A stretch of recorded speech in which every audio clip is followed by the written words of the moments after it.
High to all, அனைவருக்கும் வணக்கம். தற்போதைய நம்ம ஏற்கனவே 12th ஸ்டாண்டர்ட் ஈஸியா படிக்க, அதாவது நான் ஏற்கனவே சொல்லியிருந்தேன் 12th ஸ்டாண்டர்டை மிஸ் பண்ணிடாதீங்க கண்ணுகளா அப்படின்னு சொல்லிட்டு ஒரு வீடியோ போட்டிருப்பேன். இப்போ இது அதனுடைய தொடர்ச்சி தான். 12th ஸ்டாண்டர்ட் தமிழ்ல வந்து பாத்தீங்கன்னா எப்படியோ போன தடவை வந்து ஒரு 2 கொஸ்டின் கேட்டாங்கன்னு வச்சுக்கோங்களேன். அந்த 2 கொஸ்டினையும் விட்டுறக்கூடாது.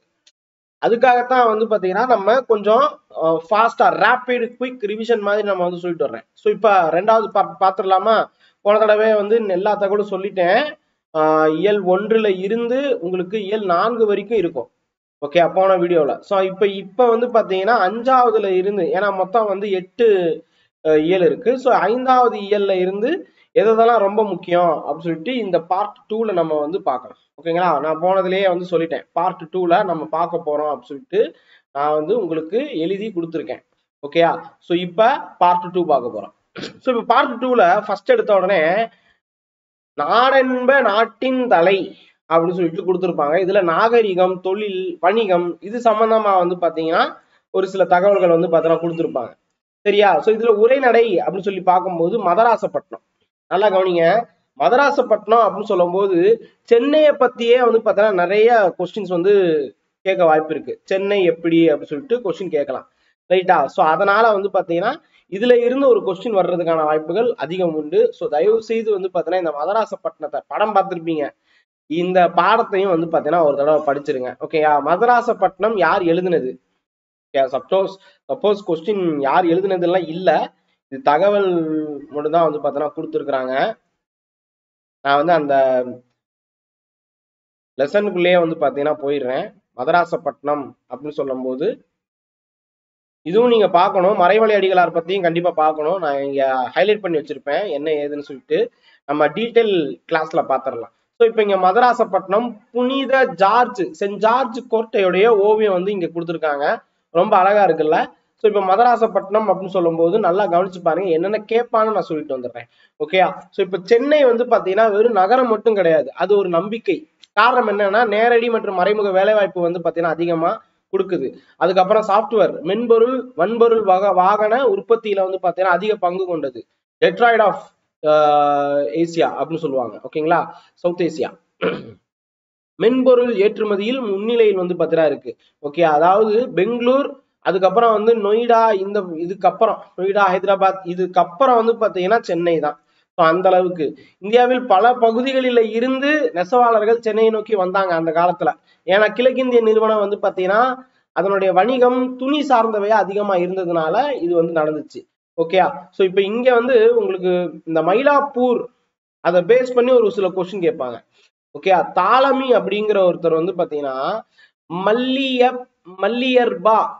சோ அப்ப கொஸ்டின் வந்து மயிலாப்பூரை தாலமி எப்படி சொன்னாருன்னு கொஸ்டின் வரும். இல்ல மயிலாப்பூர் ஹைஃபன் மல்லியர்பா, இந்த மாதிரி மேட்ச் த ஃபாலோயிங்ல வந்து பாத்தீங்கன்னா கேட்க வாய்ப்பு இருக்கு, 4-5 ஊரை கொடுத்து எப்படி அப்படின்னு சொல்லிட்டு. ரைட்டா? சோ அப்ப சென்னை வந்து எந்த மாதிரி அப்படின்னு சொல்லிட்டு பார்க்கணும். சோ சென்னையில வந்து பாத்தீங்கன்னா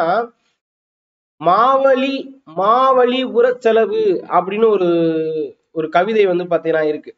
சோ இது யாருன்னா வந்து வள்ளல் பச்சையப்பர் வந்து பாத்தீங்கன்னா கூவம் நதிக்கரை சம்பந்தமாக ஒரு சொல்லியிருப்பாங்க. சோ அப்போ கூவம் நதிக்கரை அப்படின்னு சொல்லும் போது திருவல்லிக்கேணி ஆறுனா கூவம் நதிக்கரை, திருவல்லிக்கேணி ஆறு அப்படின்னா கூவம் நதிக்கரை. ஓகேங்களா? ஈவன் வந்து பாத்தீங்கன்னா பாரதிதாசன் பக்கிங்காம் கால்வாயில் மயிலை சீனி, வேங்கடசாமி, பே ஜீவானந்தம் உள்ளிட்ட நண்பர்கள் படகு பயணம் செய்திருந்தனர். சோ இத பத்தியும் சொல்லியிருக்காங்க. அப்ப கூவம் நதியில வந்து பாத்தீங்கன்னா இந்த மாதிரி நதியில வந்து படகு பயணம் வந்து பாத்தீங்கன்னா பண்ணதை பத்தி கொடுத்துருக்காங்க. இதுதான் நீங்க இந்த மதராசப்பட்டினம் படத்துலயும் நீங்க பார்த்திருப்பீங்க. இப்ப இங்க வந்து சென்னையுடைய நீர்நிலைகள் அது வந்து பாத்தீங்கன்னா கொடுத்துருக்காங்க. கொஸ்டின் கேட்க வாய்ப்புகள் நிறையவே இருக்கு. ஓகேங்களா? சென்னையுடைய நீர்நிலைன்னு சொல்லும் போது வட சென்னைக்கு வந்து கொற்றலை, வட சென்னைனா கொற்றலை, மத்திய சென்னைனா கூவம், சென்னைக்கு தென் சென்னை வந்து பாத்தீங்கன்னா அடையாறு. சோ அப்ப சென்னையில வந்து 3 நதிகள் இருக்கு. ஜியாகிரபிலையும் கேட்கலாம், தமிழ்லையும் கேட்கலாம். புரியுதா உங்களுக்கு? 3 இது இருக்கு. அதுக்கு கீழே வந்து பாத்தீங்கன்னா பாலாறு. ஓகேங்களா? இந்த 4 ஆறுகளையுமே இணைக்கக்கூடியது. அப்ப 4வது ஆறு ஒண்ணு என்னன்னு கேட்டா அதற்கும் கீழே, அதாவது அடையாறுக்கும் கீழே தெற்குல போனோம்னா பாலாறு வந்து பாத்தீங்கன்னா இருக்கும். இந்த 4 ஆறுகளையும் இணைக்கக்கூடிய பக்கிங்காம் கால்வாய் மற்றும் கார்டன் கால்வாய், இது ரெண்டுமே வந்து பாத்தீங்க, அதாவது பக்கிங்காம், கார்டன், விருகம்பாக்கம், ஓட்டேரி. ஓகேயா? சோ இந்த மாதிரி ஏன்னா 18 ஓடைகள் வந்து பாத்தீங்கன்னா இருந்திருக்கான். 540 சிறிய ஓடைகள், சிற்றோடை வந்து பாத்தீங்கன்னா இருந்திருக்கான். இவ்வளவு இருந்திருக்கு. இப்ப குறைஞ்சது இந்த நதிகளையாவது காப்பாத்தணும். ஓகேங்களா? சரி, இப்ப நிறைய டீடைல்ஸ் வந்து இருக்குப்பா. இதுல வந்து நம்ம முக்கியமானது நான் வந்து சொல்றேன். வெள்ளையர் நகரம், சென்ட் ஜார்ஜ் கோட்டை இருக்குல்ல, அது உள்ள வந்து பாத்தீங்கன்னா வீடுகள் வந்து இருந்துச்சு. ஜார்ஜ் கோட்டையில அங்க உள்ள வந்து இருந்தது எல்லாமே வெள்ளையர் நகரம் அப்படின்னு சொல்லிட்டு ஒயிட் டவுன் அப்படின்னு சொன்னாங்க. அதுக்கு அடுத்தது வந்து பாத்தீங்கன்னா வணிகர்கள் போன்றோருக்காக பணியாளர்கள், வணிகர்கள், கீழ்மட்ட வேலையாட்கள் இருப்பாங்களா, அவங்களுக்கு அவங்க தங்குறதுக்காக வந்து பாத்தீங்கன்னா ஒரு இடம் இருந்துச்சு. அது வந்து கருப்பர் நகரம் அப்படின்னு சொல்லியிருந்தாங்க. இந்த ரெண்டையுமே வந்து பாத்தீங்கன்னா இணைந்த பகுதியே மதராசப்பட்டினம் அப்படின்னு சொன்னாங்க. இதுல வண்ணாரப்பேட்டை அந்த படத்துலயும் காமிச்சிருப்பான். ஓகே, வண்ணாரப்பேட்டைன்னு சொல்லும் போது இந்த லாண்ட்ரிஸ் இந்த மாதிரி எல்லாம் பண்ணுவாங்கல்ல, இது அவங்க எல்லாம் இருந்தது. ஓகே, சிந்தாரிப்பேட்டை, சின்னத்தர், சிந்தாரிப்பேட்டை அப்படின்னு இப்ப நம்ம சொல்றோம் வழக்காடு மொழியில. சின்ன தரிப்பேட்டை, தறி போட்டிருப்பாங்கல்ல, சின்ன தறி, வீவிங். அதனால ஓகேங்களா. நெசவாளர்கள் வந்து பாத்தீங்கன்னா சென்னையை நோக்கி நிறைய பேர் வந்தாங்க. ஏன்னா அந்த டயத்துல இதுதான் முன்னாடி சொல்லியிருப்பேன். அப்ப ரொம்ப முக்கியமானது வண்ணாரப்பேட்டை. வண்ணாரம் அப்படின்னு கேட்டா என்ன அர்த்தம்? இப்ப வந்து என்ன சொல்ல, ட்ரை கிளீனிங் அந்த மாதிரி சொல்லோட வந்து பார்த்தோன்னா அந்த படத்துல சொல்லியிருப்பாங்க. ஆனா வண்ணாரம்னா வண்ணம். ஓகேயா? சோ வண்ணத்துக்காரன் பேட்டை, அதுதான் வண்ணாரப்பேட்டையா மாறிச்சு. அது ஒயிட் பண்ணுவாங்க அவங்க எல்லாம். அப்படி அப்படிங்கிற டைப்ல வந்து பாத்தீங்கன்னா வரும். சோ இப்ப சென்னை எப்ப உருவாக்கப்பட்டிருக்கு? 1688 சென்னை நகராட்சி உருவாயிருக்கு. உலகத்திலேயே நகராட்சி அப்படின்னு சொல்லி பார்த்தா 2வது பெரிய நகராட்சி சென்னை தான். எப்பனா பிரிட்டிஷ் பீரியட்ல வந்து லண்டன், 2வது சென்னை. இந்தியாவிலேயே வந்த மாநகராட்சி எதுன்னு கேட்டா சென்னை தான். ஓகேயா? சோ இப்ப இந்த எலியேல் பிரபு பத்தி வந்து உங்க கொஸ்டின் கேட்க வாய்ப்பு இருக்கு. ஓகேங்களா? சோ சென்னை சம்பந்தமாவே வந்து பாத்தீங்கன்னா நிறைய கொஸ்டின் வரும். ஆசியாவிலேயே உருவான முதல் ஐரோப்பிய கல்வி முறை உடைய பள்ளி வந்து எங்க வந்துச்சுன்னு கேட்டா புனித மேரி தேவாலய தர்ம பள்ளி 1715 ஏசியாவிலேயே. அப்ப யோசிச்சுக்கோங்க, இது ஒரு கொஸ்டின். அதுக்கு அடுத்து வந்து பாத்தீங்கன்னா முகலாயர்கள், பிரிட்டிஷ், இந்தியன் இதெல்லாம் சேர்த்து வந்து பாத்தீங்கன்னா இந்தோ சார்சானிக் கட்டடக்கலை வந்து பாத்தீங்கன்னா கொண்டு வந்திருந்தாங்க. இதை பேஸ் பண்ணியே நிறைய கட்டடக்கலை வந்து பாத்தீங்கன்னா இருக்கு. சேப்பாக்கம் அரண்மனை முதல் கட்டடக்கலை இப்படிதான். இப்படி இதுல வந்த முதல் இது வந்து பாத்தீங்கன்னா சேப்பாக்கம் அரண்மனை. அதுக்கு அடுத்து சென்னையோட புகழ்பெற்ற கட்டடங்களா இருந்த மத்திய தொடர்வண்டி நிலையம், சென்ட்ரல் ஜங்ஷன். ஓகேங்களா? சென்ட்ரல் ஸ்டேஷன் சொல்லுவாங்கல்ல அது. அடுத்தது வந்து பாத்தீங்கன்னா எழும்பூர், எக்மோர். ஓகே, தென்னக தொடர்வண்டி தலைமையகம், ஹெட் குவார்டர், பொது அஞ்சல் அலுவலகம், உயர் நீதிமன்றம் நீங்க பிக்சர்ல கீழே பாக்குறீங்க. ஓகே, அடுத்தது விக்டோரியா அரங்கு, ரிப்பன் பில்டிங், இதெல்லாமே அதான் மாநகராட்சி கட்டலாம். இது எல்லாத்தையும் சொல்லலாம். ஓகே, சோ கன்னிமரா நூலகம் தான் இந்தியாவிலேயே முதல் பொது நூலகம், பெரிய நூலகம் கூட. இது கொஸ்டின் கேட்பாங்க. இந்த மாதிரி எல்லாமே உள்ள இருக்குப்பா. அப்புறம் வந்து பாத்தீங்கன்னா சென்னை நூலகங்கள் எங்கெங்க என்னென்ன இருக்கு. அண்ணா நூலகம் எப்ப கொண்டு வந்தாங்க? 2010. ஓகே, கீழ்த்திசை சுவடி நூலகம் வந்து எப்ப கொண்டு வந்தாங்க? 1869. நான் எல்லாமே இந்த கோடு போட்டு வச்சிருக்கேன். ஓகே, சென்னை இலக்கிய சங்கம் வந்து பாத்தீங்கன்னா உங்களுக்கு எப்ப கொண்டு வந்தாங்க? 1812. ஓகேயா? சோ இது 12ல கோட்டை கல்லூரி, அதுலதான் சென்னை இலக்கிய சங்கம் கொண்டு வந்தாங்க. கன்னிமரா நூலகம் 1860. ஓகே, இதுதான் இருக்குல்லே பெருசு. அப்ப பொது நூலகத்துல பெருசா அப்ப இருந்துச்சு. ஓகே, கீழ்த்திசை சுவடிகள் அது வந்து உங்களுக்கு தெரியும். இது எல்லாமே உங்களுக்கு வந்து அண்ணா நூற்றாண்டு நூலகம், அண்ணா சென்டினரி லைப்ரரிக்குள்ள உள்ளுக்குள்ள போயிடுச்சு. தமிழாய் நூலகங்கள், இது எல்லாமே உங்களுக்கு கொஸ்டின் கேட்க வாய்ப்பு இருக்கு. ரைட்டா? அடுத்தது வந்து பாத்தீங்கன்னா உங்களுக்கு தெய்வமணி மாலை, ராமலிங்க அடிகள், தெய்வமணி மாலை, ராமலிங்க அடிகள்.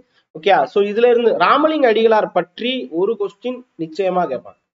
ராமலிங்க அடிகளார், ஏன்னா வந்து நீங்க பழைய புக்லயும் 6th புக்ல ராமலிங்க அடிகளாரோட தான் முத இருக்கும். ஃபர்ஸ்ட் கடவுள் வாழ்த்துல இருந்தே இருக்கும். ஸோ அதனால இந்த கொஸ்டின் கேட்க நிறைய வாய்ப்பு இருக்கு, எழுதிக்கோங்க. இப்ப ராமலிங்க அடிகளார் அப்படின்னு சொல்லும் போது ராமலிங்க அடிகளாருடைய வரலாறு பத்தி கேட்கலாம். அவர் யாரு என்ன இது மாதிரி வந்து கேட்பாங்க. இந்த புக்லயே வந்து பாத்தீங்கன்னா இலக்கண குறிப்பு ஒண்ணு இருக்கும். ஓகே, மறவாத, அந்த ஈறுகட்ட எதிர்மறை பெயரச்சம். ஓகே, வளர்தளம் அப்படின்னு சொன்னா முக்காலத்துக்கும் பொருந்தது வினைத்தொகை. ஓகே, மலரடி, அடிமலர், மலரடி, உவமை தொகை. ஓகே, இது கொஸ்டின் கேட்கலாம். நான் சொன்னது கொஸ்டின். ஓகே, அடுத்தது வந்து பாத்தீங்கன்னா சென்னையில வாழ்ந்து வடலூர் சென்று ஆன்மீக மையத்தை ஏற்படுத்தியது யார் அப்படின்னு கேட்பாங்க, வள்ளலார். வள்ளலாருடைய சிந்தனைகள் வந்து பாத்தீங்கன்னா ஊற்றுக்களமா இருந்தது எங்க அப்படின்னு கேட்டா கந்தக்கோட்டம். ஓகே, கந்தக்கோட்டத்துலதான் வள்ளலாருடைய அந்த சிந்தனைகளின் ஊற்றுக்களமாக இருந்தது கந்தக்கோட்டம். ஓகேங்களா. சோ கொஸ்டின் வந்து இப்படியும் கேட்பாங்க. அடுத்தது வந்து பாத்தீங்கன்னா உள்ளொன்று வைத்து புறமொன்று பேசுவார், உறவு கலவாமை வேண்டும் என்று பாடியது யார் அப்படின்னு கேட்பாங்க, ராமலிங்க அடிகள். தெய்வமணி மாலையுடைய பாவகை என்னன்னு கேட்பாங்க, பன்னிரு சீர் களி நெடிலடி ஆசிரிய விருத்தம். பன்னிரு சீர் களி நெடிலடி ஆசிரிய விருத்தம். ஓகேங்களா. சோ இப்ப வள்ளலார் வந்து பாத்தீங்கன்னா துறவுக்கு எதிரா ஒரு சில ஆசை இருக்கும்ல, அதுல ரொம்ப முக்கியமானது வந்து பாத்தீங்கன்னா பெண்ணாசை. துறவு செய்யறவங்களுக்கு பெண்ணாசை இருக்கவே கூடாது. மண்ணாசை, பொன்னாசை, புகழாசை, பெண்ணாசைன்னு நிறைய இருக்கு. இதுல துறவுக்கு எதிரான ஆசை அப்படின்னு வள்ளலார் சொல்றது பெண்ணாசை. அதனாலதான் ஏதாவது துறவிகள் வந்து பெண் சம்பந்தப்பட்ட விஷயத்துல மாட்டினாங்கன்னா அவங்களுக்கு துறவியாவே மதிக்க மாட்டோம். ராமலிங்க அடிகளார் இயற்றிய திருவருட்பா, இதுல வந்து பாத்தீங்கன்னா 5ஆம் திருமுறையில் இடம்பெற்றுள்ளதுதான் இந்த தெய்வமணி மாலை. ஓகேங்களா. ராமலிங்க அடிகளார் பிறந்த ஊர் எது? மருதூர். சிதம்பரத்துக்கு அடுத்து இருக்கக்கூடிய ஒரு சின்ன ஊர் மருதூர். திருவருட்பா வந்து பாத்தீங்கன்னா 12 திருமுறைகளால பிரிக்கப்பட்டிருக்கு, பகுக்கப்பட்டுள்ளது. ஓகேங்களா. மனுமுறை கண்ட வாசகம், ஜீவகாருண்ய ஒழுக்கம், இது ரெண்டுமே யார் எழுதுனதுன்னு கேட்பாங்க, ராமலிங்க அடிகளார் தான், வள்ளலார். ஓகேங்களா. சோ இதெல்லாமே வந்து பாத்தீங்கன்னா கொஸ்டின். இந்த மனுமுறை கண்ட வாசகம் மற்றும் ஜீவகாருண்ய ஒழுக்கம் பத்தி நிறைய தடவை கேட்டிருக்காங்க, ஞாபகத்துல வச்சுக்கோங்க. ஓகேங்களா. ராமலிங்க அடிகளாருடைய சீர்திருத்த சிந்தனைகள் அப்படின்னு சொல்லும் போது, ஏன்னா இவர் வந்து ஒரு ஆன்மீகவாதின்னு சொல்ல முடியாது, சீர்திருத்த சிந்தனையாளர்னு கூட சொல்லலாம். இவங்க ஃபர்ஸ்ட் வந்து பாத்தீங்கன்னா ஒளி வழிபாடு, லைட்டு தான் இப்பயும் வந்து பாத்தீங்கன்னா இருக்கு. சமய ஒருமைப்பாடு, இந்த மதம் அந்த மதம்லாம் கிடையாது, எல்லாருமே ஈக்குவல் தான். ஆன்ம நேயம், இதுல வந்து ரொம்ப முக்கியமானது. இந்த மூணுமே வந்து பாத்தீங்கன்னா சொல்லுவாங்க, ஒளி வழிபாடு, லைட்டை தான் கும்பிடணும், உருவ வழிபாடு கிடையாது. ஓகே, சமய ஒருமைப்பாடு, ஆன்ம நேயம். ராமலிங்க அடிகளார் வந்து திருவருட்பா மூலம் வந்து என்னென்னலாம் சொல்ல வந்தாரு அப்படின்னு கேட்டா 2 முக்கியமானது. ஓகேங்களா. வாடிய பயிரை கண்ட போதெல்லாம் வாடினவர் யார் அப்படின்னு கேட்டா ராமலிங்க அடிகளார், வள்ளலார். ஊனை உருக்கி உள்ளொளி பெருக்கும் தன்மையுடையது அப்படின்னு சொல்லியிருப்பாரு, இதுவும் வள்ளலார் சொன்னது.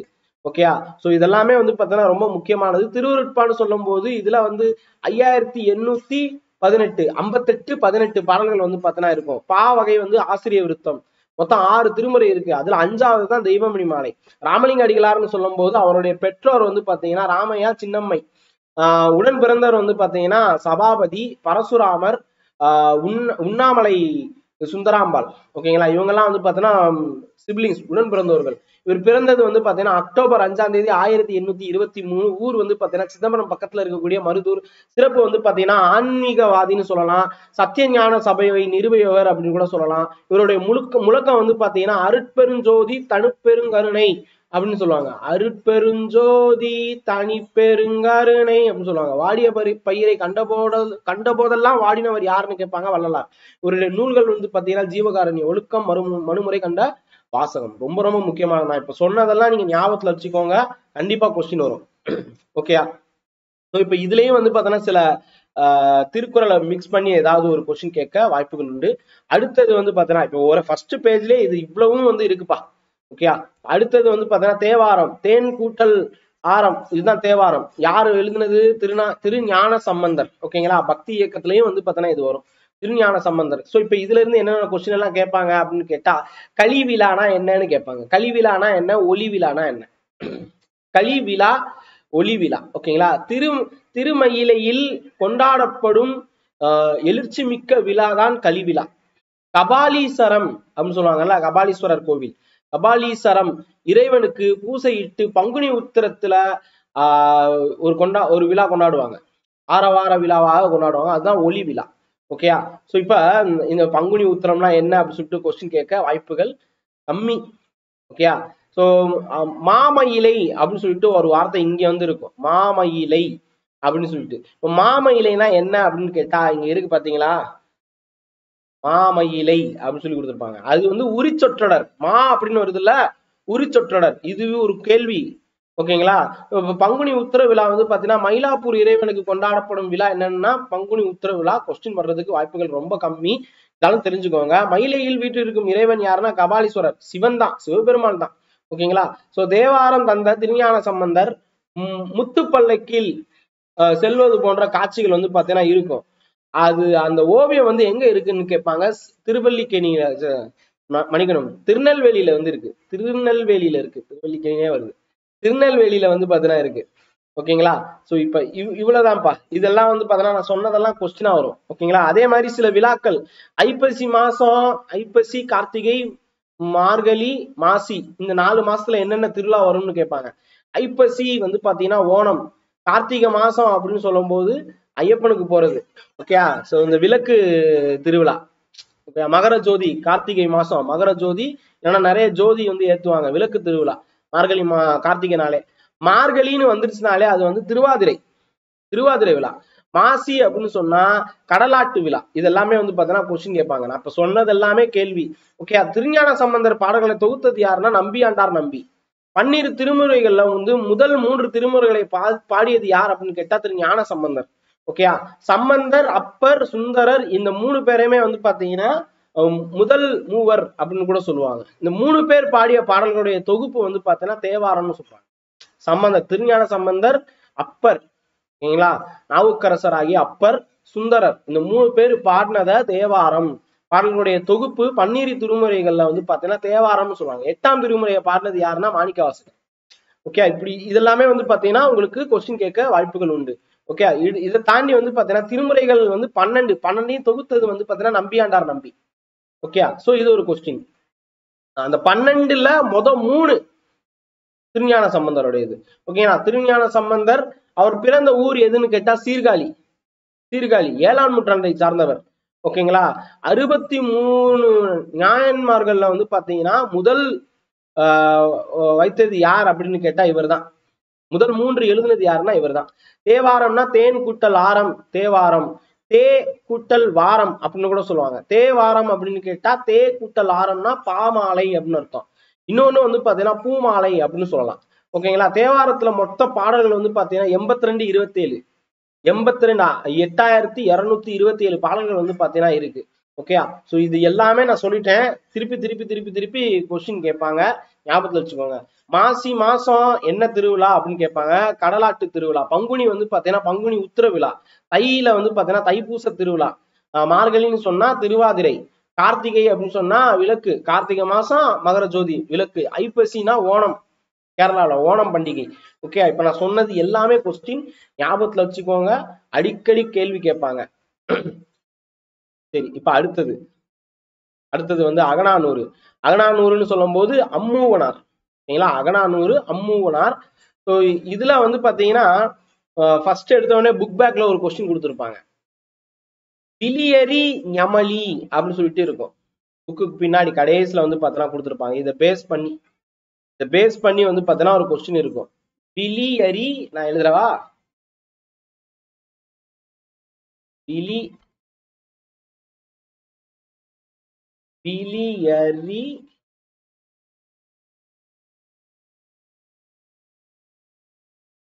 அப்படின்னா என்னன்னு கேட்பாங்க. ஓகே, இதுல குறிப்பிடப்படும் விலங்கு என்னன்னு கேட்டா நாய். இதுல குறிப்பிடப்படும் விலங்கு நாய். ஓகேங்களா? சோ இதுவே ஒரு கொஸ்டின். இப்ப நான் சொன்னது அப்படியே கேள்விப்பா, நான் சொல்றது எல்லாமே கேள்வி, எழுதிக்கோங்க. ஓகேங்களா? ஓ, சரி. இப்ப இந்த இதுல இருந்து அவ்வளவுதான் வரும், பெருசா உங்களுக்கு கொஸ்டின்ஸ் வர்றது இல்ல. ஓகேயா? அதே மாதிரி வந்து பாத்தீங்கன்னா கயல் அப்படின்னா மீன் அப்படின்னு சொல்லுவாங்க. இதெல்லாம் எல்லாருக்குமே தெரியும். சோ அதனால நான் வந்து வைக்கல. இங்க வந்து பாத்தீங்கன்னா உப்பங்களி அப்படின்னு சொல்லியிருப்பாங்க. கடலுக்கு அருகில் மணல் திட்டுகளில் கடல் நீர் தேங்கி இருக்கும் பகுதியை உப்பங்களின்னு சொல்லுவாங்க. உப்பு ஏற்றி செல்லும் வண்டி ஒரு இடத்துல சிக்கிக்கும். இந்த கதையில அப்படிதான் வரும். அது என்னன்னா கருஞ்சேரு அப்படின்னு சொல்லுவாங்க. அந்த இடத்துலதான் சிக்கிக்கும், கருஞ்சேரு. உப்பு விளையும் களத்திற்கு என்னன்னு சொல்லுவாங்க? அலம் அப்படின்னு சொல்லுவாங்க. உப்பு விளையும் அந்த இடம் இருக்குல்ல, அதுக்கு வந்து பாத்தீங்கன்னா அலம். பொதுலா இம்மு. ஓகேங்களா? சோ பழங்காலத்துல வந்து பாத்தீங்கன்னா தமிழ்நாட்டில் சந்தைக்குரிய உற்பத்தி பொருளா இருந்தது எது அப்படின்னு கேட்டா உப்பு தான். ஓகேங்களா? உப்பு ரொம்ப முக்கியமானது. அகநானூறுல எத்தனை பிரிவுகள் இருக்குன்னு கேட்பாங்க. 3 பிரிவுகள். அகநானூறு வந்து பாத்தீங்கன்னா 8 தொகையில ஒரு முக்கியமானது. அகம்புறம் அகநானூறு. ஓகேங்களா? 8 தொகையில வரக்கூடியது. ஓகேயா.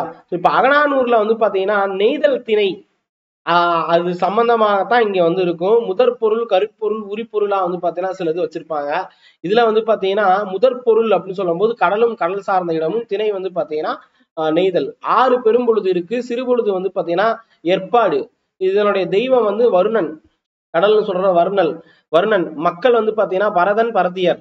உணவு வந்து மீன் சாப்பிடுறது. உப்பு வந்து பாத்தீங்கன்னா உப்புக்கு ஏதாவது என்னென்ன பொருள் வாங்குறாங்களோ அதெல்லாம் வந்து பாத்தீங்கன்னா இங்க சாப்பிடுற உணவாக இருக்கும். விலங்கு வந்து பாத்தீங்கன்னா முதலை, சுறாமீன். பூ வந்து பாத்தீங்கன்னா நெய்தல்.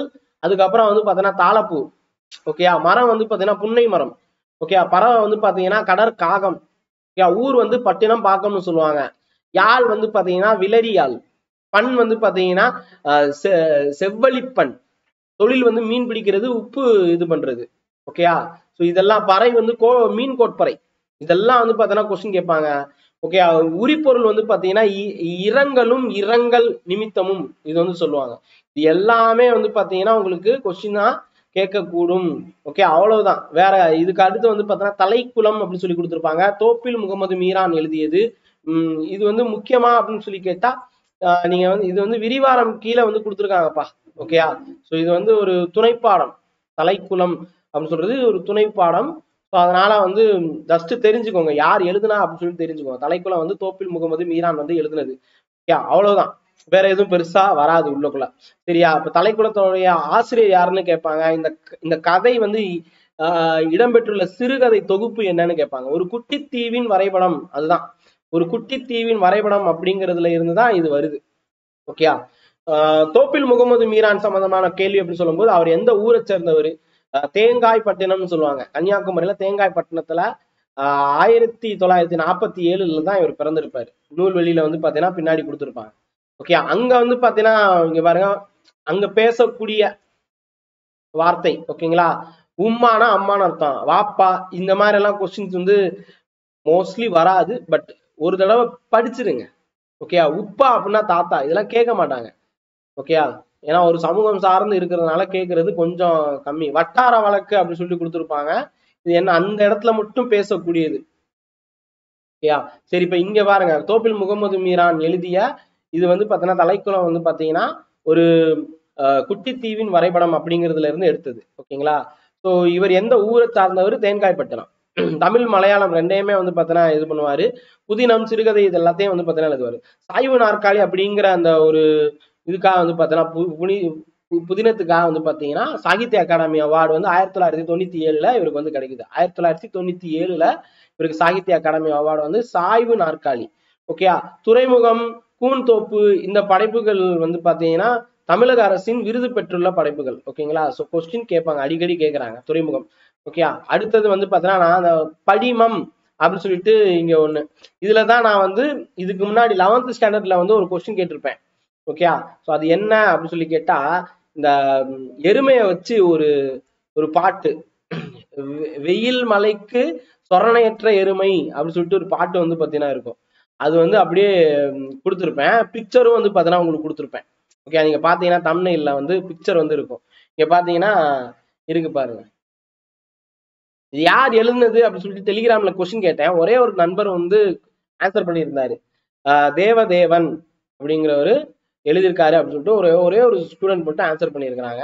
ஸோ அப்ப இந்த கொஸ்டின் எல்லாம் இந்த ஆவே முனுசாமி என்ன, நான் பிச்சமூர்த்தி, இது நிறைய தடவை கேட்ட கேள்விப்பா. நான் பிச்சமூர்த்தி ஏன்னா நம்ம சிலபஸ்ல இருக்கு. அதனால மாந்தோப்பு வசந்தத்தின் பட்டாடை உடுத்தி இருக்கிறது. ஓகேங்களா. சோ இது யார் சொன்னது அப்படின்னு சொல்லி கேட்பாங்க. மாந்தோப்பு வசந்தத்தின் பட்டாடை உடுத்தி இருக்கிறது என்ற படிம கவிதையின் ஆசிரியர் யார் அப்படின்னு கேட்பாங்க. நான் பிச்சமூர்த்தி. ஓகேங்களா. சோ இந்த மாதிரி பாட்டை வச்சு கொஸ்டின் கேட்பாங்க. படிமம்னா என்னப்பா? மேல ஃபர்ஸ்ட் இடத்துல உள்ள இருக்கும். படிமம்னா இமேஜ்னு அர்த்தம். காட்சி அப்படிங்கிறது பொருள். ஓகேங்களா. அதனாலதான் அந்த பிக்சரே வந்து பாத்தீங்கன்னா அந்த படிமத்தை பேஸ் பண்ணி ஒரு பிக்சர் வேணும்னு சொல்லிட்டு வச்சிருப்பேன். ஓகேயா. உவமையும் படிமமும் அப்படின்னு சொல்லிட்டு ஒண்ணு கொடுத்துருக்காங்க பாருங்க. தொல்காப்பியர் என்ன சொல்லியிருக்காரு என்ன ஏதுன்னு சொல்லிட்டு. ரேர் கொஸ்டின், பட் சேஃப்கார்டுக்கு படிச்சு வச்சுக்கிறது ரொம்ப நல்லது. ஓகேங்களா. சரி.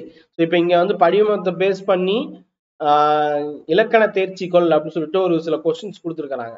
ஓகேங்களா. ஸோ இது என்ன அப்படின்னு சொல்லிட்டு ஒரு தடவை பாருங்க, இல்லைன்னா நான் ஆன்சர் பண்றேன். ஓகே, நான் வந்து அடுத்த இதுல வந்து ஆன்சர் பண்றேன். படிமம்னா என்ன, படிமம் அப்படிங்கிறதுக்கான பொருள் என்ன அப்படின்னு கேட்டா காட்சி அப்படின்னு வரும். ஓகேங்களா? காலை இளம் வெயில் நன்றாக மேய துன்புறுத்தும் துள்ளி வரும் புதுவெயில் துன்பறுத்தும் துள்ளி வரும் புதுவெயில் இக்கவிதையில் என்ன பயின்று வந்துள்ளது அப்படின்னு கேட்பாங்க. ஓகேயா? இது வந்து பாத்தீங்கன்னா வினைப்படிமம், வினைப்படிமம். ஓகேங்களா? உவமை உருவகம் போல படிமமும் வினை பயன் மெய் உரு ஆகியவற்றின் அடிப்படையில தோன்றும்னு சொல்லியிருக்கிறாங்க. ஓகேயா? சரிதான், சரி. எவ்வகை படிமமாக இருந்தாலும் அது காட்சி வழியே கருத்தினை விளக்குவதில்லைன்னு சொல்லியிருக்காங்க, விளக்கும். அதனால இது வந்து தப்பு. ஓகே, ரெண்டாவது காரணம் வந்து பாத்தீங்கன்னா தவறு.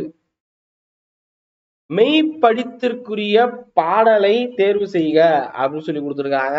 இது நீங்க வந்து சொல்லுங்க என்ன ஆன்சர் அப்படின்னு சொல்லிட்டு. அடுத்தது வந்து பாத்தீங்கன்னா மாந்தோப்பு வசந்தத்தின் பட்டாடை உடுத்திருக்கிறது.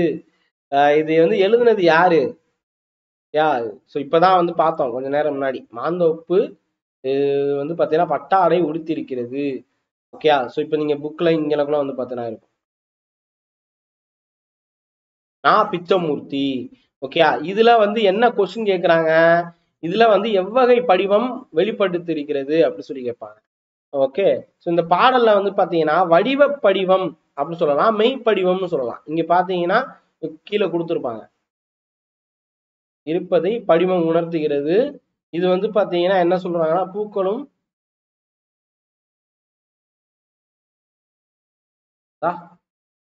மெய்ப்படிவம். ஓகேங்களா? மெய்ப்படிவம் வந்திருக்கு. அதான் இங்க கொஸ்டினா வந்து வச்சிருக்கிறாங்க. ஓகேயா? சரி, இப்ப அடுத்தது வந்து இந்த லெசன் ஃபுல்லாவே முடிஞ்சிருச்சு. அதனால வந்து பாத்தீங்கன்னா உங்களுக்கு இதோட இந்த புக் பேக்ல இருக்கிறத ஒரு தடவை படிச்சிருங்க. நான் சொன்னதை வச்சு நீங்க படிச்சீங்கன்னா போதும். ஓகேயா? அடுத்தது சோமசுந்தர பாரதியார். ஓகே, எட்டயபுரம் அரண்மனைக்கு யாழ்ப்பாணத்திலிருந்து ஒரு புலவர் வந்திருப்பாரு. அதை பேஸ் பண்ணி ஒரு சில தகவல் சொல்லியிருப்பாங்க. இது என்னன்னு ஒரு தடவை படிச்சிருங்க. ஓகேயா? சோ யார் இவர், சோமசுந்தர பாரதியார் யார் அப்படின்னு சொல்லிட்டு கொஸ்டின் கேட்க வாய்ப்புகள் உண்டு. ஓகேயா? அடுத்தது சிறுகை அளாவிய கூழ் கலை அழகியல் புதுமைகள் வச்சு இந்த சினிமா சம்பந்தமாக ஒரு சிலது கொடுத்துருப்பாங்க. தெரிஞ்சா படிங்க. ஓகே, உங்களுக்கு விருப்பம் இருந்துச்சா அப்படியே படிச்சுட்டு வாங்க. ஓகேயா?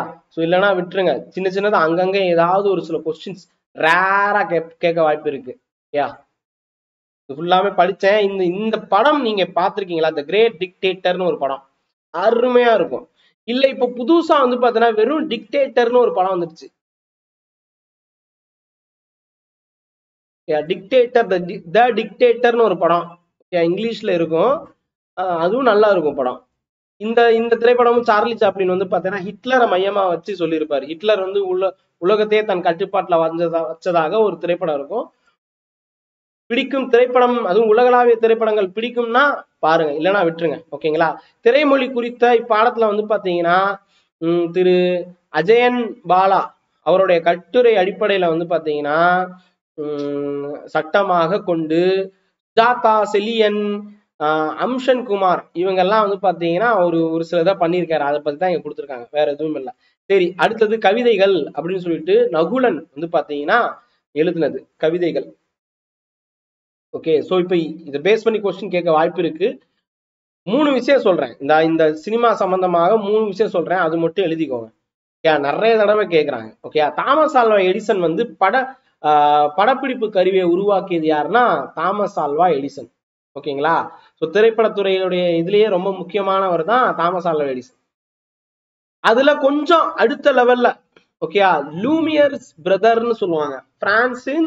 பிரான்ஸ் நாட்டை சேர்ந்த பிரான்சின் லூமியர்ஸ் பிரதர் இவங்க தான் வந்து பாத்தீங்கன்னா அடுத்த கொஞ்சம் மாடர்னா இருக்கக்கூடிய படப்பிடிப்பு கருவியை வந்து பாத்தீங்கன்னா உருவாக்கி இருப்பாங்க. ஜார்ஜ் மிலி இவர் வந்து என்ன சொல்ல கதை சொல்லலாம் அப்படின்னு ஒரு விஷயத்த வந்து கண்டுபிடிச்சிருப்பாங்க.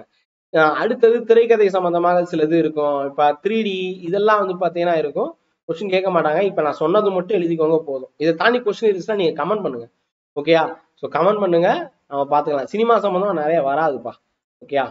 ஆனா இன்ட்ரெஸ்டா இருக்கும். எனக்கு பர்சனலா இன்ட்ரெஸ்ட், பட் கேட்கறது இல்ல டிஎன்பிஎஸ்சிக்கு. யா சரி, இப்ப நகுலன் கவிதைகள். யார் இவர், நகுலன் யாரு அப்படின்னு சொல்லிட்டு கொஸ்டின் கேட்பாங்க. நகுலனுடைய இயற்பெயர் என்ன? யா நகுலனுடைய இயற்பெயர் என்ன, இந்த மாதிரி கொஸ்டின் கேட்பாங்க. யா சரி, நகுலனுடைய இயற்பெயர் வந்து டி.கே. துரைசாமி. இவர் வந்து எந்த ஊருன்னு கேட்டா கும்பகோணத்தை சேர்ந்தவர். நகுலன் வாழ்ந்த ஊர் எதுன்னு கேட்டா கேரளாவுடைய திருவனந்தபுரம். தமிழ்லையும் ஆங்கிலத்திலையும் வந்து பாத்தீங்கன்னா முதுகலை பட்டம் பெற்ற பல்கலைக்கழகம் வந்து பாத்தீங்கன்னா அண்ணாமலை பல்கலைக்கழகம். அவருடைய புதினங்கள் மொத்தம் வந்து பாத்தீங்கன்னா 7 புதினங்கள் வந்து பாத்தீங்கன்னா எழுதியிருக்காரு. நகுலன் யாருடைய கவிதைகளை ஆங்கிலத்தில் மொழிபெயர்த்தார்னு கேட்டா பாரதியாருடைய கவிதைகளை இரு அதாவது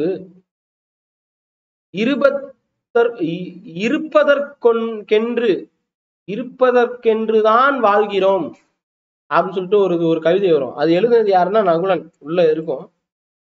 யா அது ஒரு தடவை படிச்சிருங்க.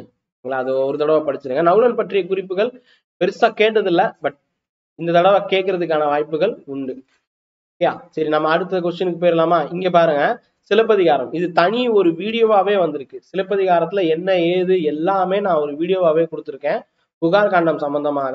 ஸோ அந்த வீடியோவும் ஒரு தடவை போய் பாருங்க, உங்களுக்கு இன்னும் நிறைய தகவல் கிடைக்கும். சிலப்பதிகாரம் பற்றி ஃபுல் வீடியோ தனியாவேவும் இருக்கு.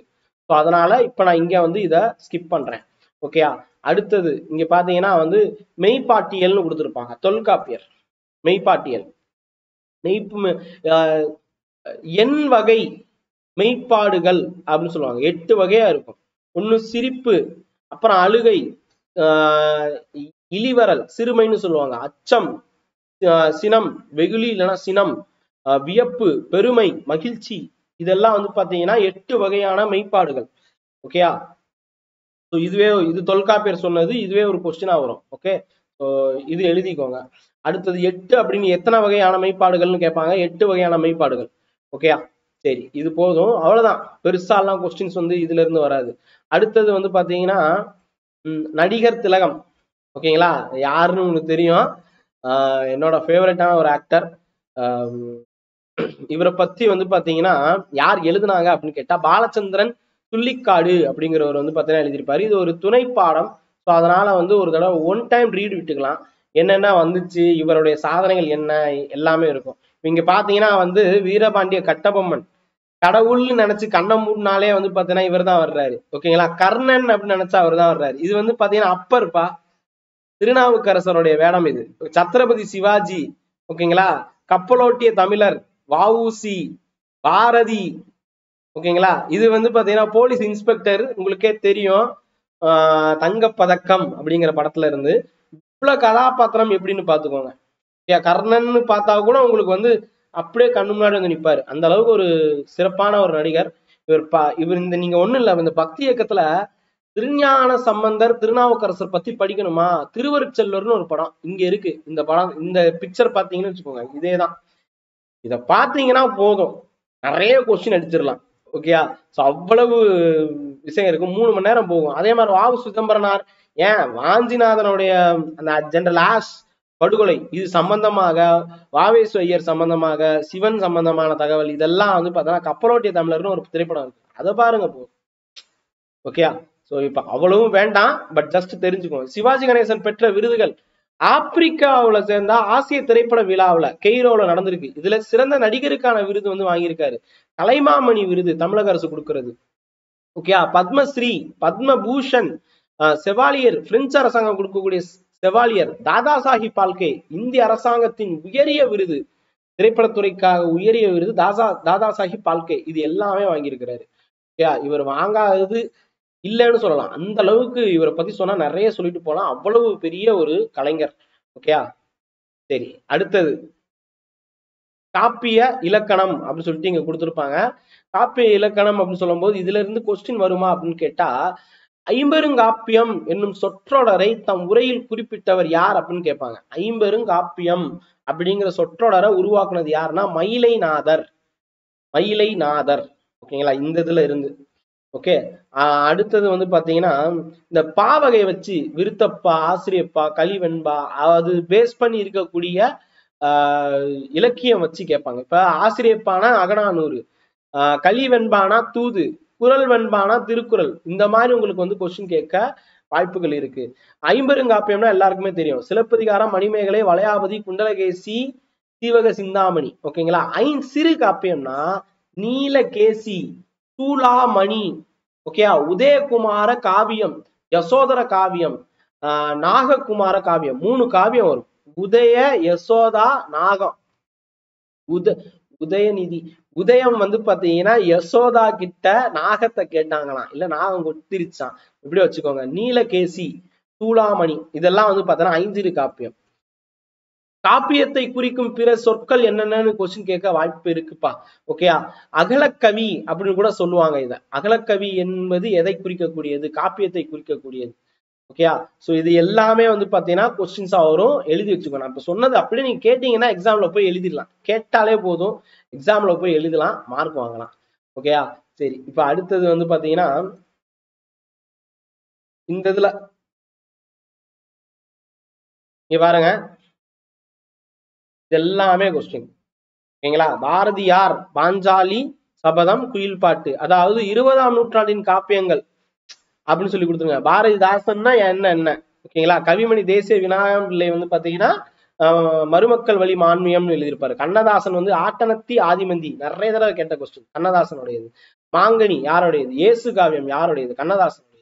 ஓகேங்களா. அப்போ ஒரு குழந்தைன்னு சொன்னா ராவண காவியம். ஓகேங்களா. கவியோகி சுத்தானந்த பாரதியாருடையது பராசக்தி மகா காவியம். அடிக்கடி கொஸ்டின் வந்தது, எழுதிக்கோங்க. ஓகேயா. இப்ப அணி இலக்கணத்தை கூறும் நூல்கள்ல முதன்மையானது தண்டி அலங்காரம், தண்டி எழுதுனது. இதுல வந்து பாத்தீங்கன்னா முத்தகம், குலகம், தொகைநிலை, தொடர்நிலை ஆகிய செயல்களை வந்து பாத்தீங்கன்னா இருக்கும்.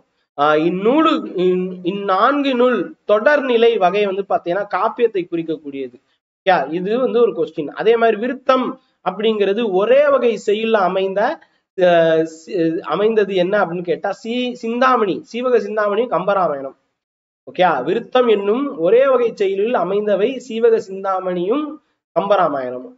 பாட்டும் உரைநடையும் கலந்து பல்வகை செயல்களை வர்றதுதான் வந்து சிலப்பதிகாரம். ஸோ அப்போ இது ரெண்டையுமே நீங்க வந்து ஞாபகத்துல வச்சுக்கணும். பாக்ஸ்ல இருக்கிறது எவ்வளவுதான்ப்பா கொஸ்டின். ஓகே. அடுத்தது இங்க வந்து பாத்தீங்கன்னா வைமு கோதை நாயகி பத்தி இங்க இருக்கும். ஜஸ்ட் தெரிஞ்சுக்கோங்க யாருன்னு கொஸ்டின் வரும். இவர் யாரு, என்ன, ஏது.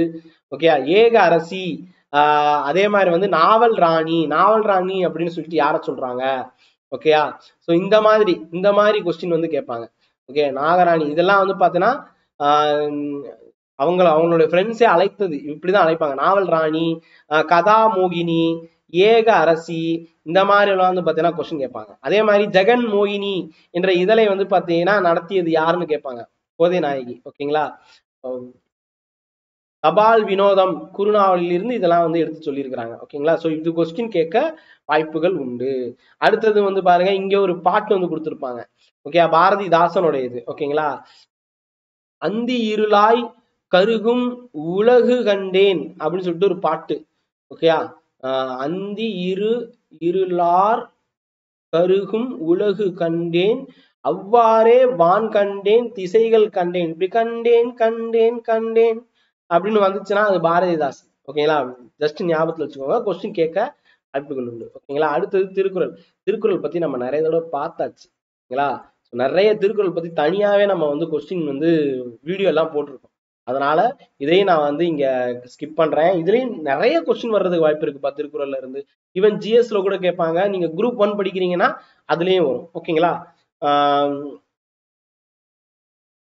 இதுல ஒரே ஒரு முக்கியமானது, திண்ணியர் அப்படின்னா யாருன்னு கேட்பாங்க. மனம் உறுதியோட இருக்கிறவங்கள திண்ணியர் அப்படின்னு சொல்லுவாங்க. திண்ணிய நெஞ்சம் வேண்டும் குரூப் 4 கிளியர் செய்வதற்கு அப்படின்னு சொல்லுவாங்க. டிஎன்பிஎஸ்சி கற்க கசடர டிஎன்பிஎஸ்சி கற்ற பின் திண்ணிய நெஞ்சம் வேண்டும் குரூப் 4 கிளியர் செய்வதற்கு அப்படின்னு ஒரு குரலே வந்து பாத்தீங்கன்னா போடலாம். அந்த அளவுக்கு திண்ணியர்னா ஞாபகத்துல வச்சுக்கோங்க. ஓகேங்களா. அவ்வளவு உறுதியான மனம் வந்து பாத்தீங்கன்னா இருக்கணும். அந்த மன உறுதி இருந்தா தான் நம்ம தேர்வையே வெற்றி பெற முடியும். இந்த வருஷம் வரலன்னா அடுத்த வருஷம் அப்படிலாம் நினைச்சிருக்க கூடாது. இந்த வருஷமே கிளியர் பண்ணணும். ஓகேயா. அதுக்கு என்னென்ன வழி பண்ணணுமோ அதெல்லாம் பண்ணுங்க. சரி. அடுத்தது வந்து பாத்தீங்கன்னா உங்களுக்கு இந்த திருக்குறள் வந்து போதும். திருக்குறள் நம்ம இது மட்டும் தான் வரும். இயல் 7, 8 இந்த ரெண்டும் மட்டும் நான் நெக்ஸ்ட் வீடியோல சொல்றேன். ஏன்னா பார்ட் 3ல வந்து பாத்தீங்கன்னா மீட் பண்ணுவோம். ஏன்னா இதுவே உங்களுக்கு ரொம்ப லென்த்தா போயிட்டு இருக்கு. பார்ட் 3ல வந்து பாத்தீங்கன்னா இயல் 7, 8 இது மட்டும் சொல்றேன், ஞாபகத்துல வச்சுக்கோங்க. சப்ஸ்கிரைப் பண்ணாதவங்க சப்ஸ்கிரைப் பண்ணிக்கோங்க, பெல் ஐக்கனை கிளிக் பண்ணி ஆல் அப்படின்னு போங்க. அப்பதான் வந்து எல்லா தகவலுமே உங்களுக்கு கிடைக்கும். கற்பதை சேனல் உங்களுக்கு பிடிச்சிருந்துச்சுன்னா மற்றவங்களுக்கு ஷேர் பண்ணுங்க. நன்றி, வணக்கம், ஜெய்ஹிந்த். கற்பது IAS, கற்பிப்பது நாங்கள் அல்ல, நம் தமிழ் மொழி.